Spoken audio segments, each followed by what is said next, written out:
сәл аялдап тағзым етпей, бұл алаңнан өтпеңдер.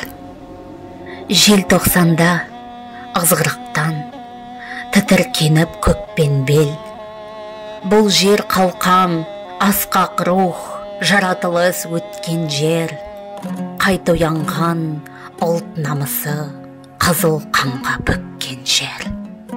Ерте сейген ару қызды шаштан сөйлеп тепкен жер, жатты мұнда естен танып күзге айналған көктемдер, алаң шетін қоршап тұрған шыршаларға ала көк, жас бүлдіршін сезіміңді жанар етіп қарап өт.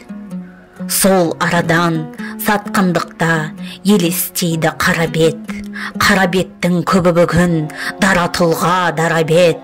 Жас бүлдіршін мұз қырсанған шыршаларға қарап өт. Заманыңның жеңісімен жеңілісін санап өт. Ұлттың бағы жанар мекен, хас тұлпары нары жоқ. Ал біреулер намысы жоқ, жігер қауқар қар жоқ. Кемсітпекші желтоқсанның жалаң аяқтары деп. Жоқ, кешегі сын сағатта көкірегінде жанып от.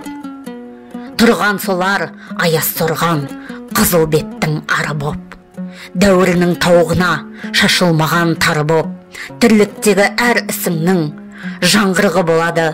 Бұл табиғи жасырын заң өзгеріссіз қалады.